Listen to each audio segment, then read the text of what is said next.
Bonjour, je m'appelle Roxane pour Sajadi, j'ai 37 ans et je suis l'une des intervenantes Eloquentia.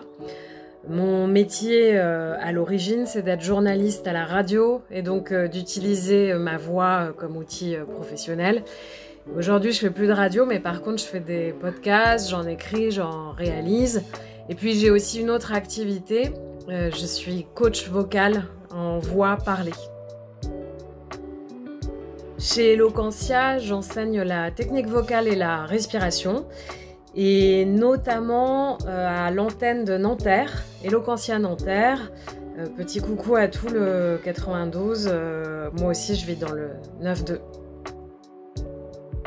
Le stress, parce que bien souvent on est stressé juste avant et puis pendant, le stress fait monter la voix et fait monter la voix dans les aigus et la voix résonne ici. C'est une voix qu'on dit de tête et c'est une voix où on est plutôt dans ses aigus. Et c'est souvent pas du tout la voix la plus agréable et la plus confortable pour l'orateur ou l'oratrice. Et c'est pas non plus la plus agréable à entendre pour le public, les examinateurs.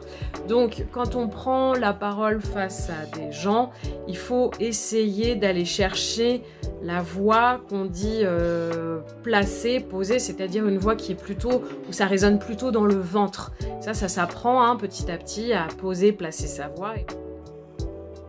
Moi, je dirais même, qu'est-ce que les techniques vocales?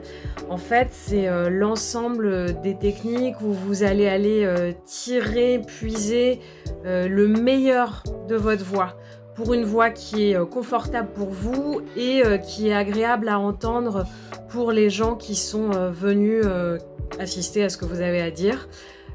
Donc voilà, ça passe par la respiration, ça passe par le placement de la voix.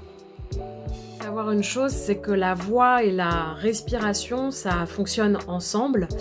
Pas d'air, pas de son. Ça, c'est le dicton qu'il faut retenir. Si je respire pas ou si je respire mal, en fait, l'air ne peut pas passer pour faire vibrer mes cordes vocales.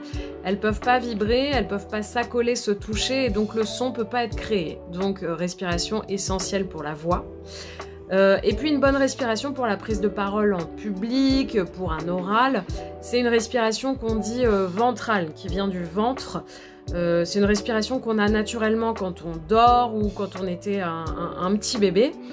Et qu'on oublie et qu'on n'utilise pas quand on est par exemple dans la vie de tous les jours debout, éveillé. Où là on utilise plutôt une respiration dite haute, là ça passe par les épaules. Donc, une bonne respiration pour la prise de parole, que ce soit un oral, un discours, etc., c'est la respiration ventrale. Je vous conseille de taper sur votre moteur de recherche sur Internet, respiration carrée, comme la forme géométrique. Et c'est une technique qui vient de l'armée française. Elle est utilisée par les militaires juste avant d'aller sur le terrain, au combat. C'est une technique qui permet de se calmer, de se concentrer aussi. Et donc on respire autour d'un carré imaginaire. Taper respiration carré, ça aide vraiment, c'est vraiment un super outil. D'abord, je vous déconseille de boire du café juste avant. 1 heure avant votre prise de parole, pas de café parce que c'est ce qui dessèche le plus la bouche, mais aussi voilà, tout l'appareil vocal. Vous allez être déshydraté plus qu'avec autre chose et vous allez avoir la bouche pâteuse, vous allez avoir une diction qui est pas top, vous allez bafouiller. Deuxième conseil, il est plutôt vestimentaire là, pas de vêtements trop serrés, par exemple les tailles hautes, qui coupent la respiration en fait, qui empêchent l'air de passer, qui coupent ce qu'on appelle la colonne d'air. Et puis troisième conseil, il est plutôt d'ordre mental, préparation mentale. C'est en fait de conceptualiser votre prise de parole comme un moment à part entière. Je m'explique.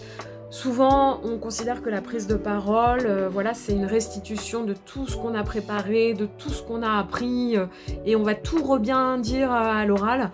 Et c'est pas du tout ça qu'il faut faire. Il faut vraiment se dire, ma prise de parole, c'est un moment à part entière où je vais être en contact avec le public. C'est pas du tout une restitution de toutes mes connaissances.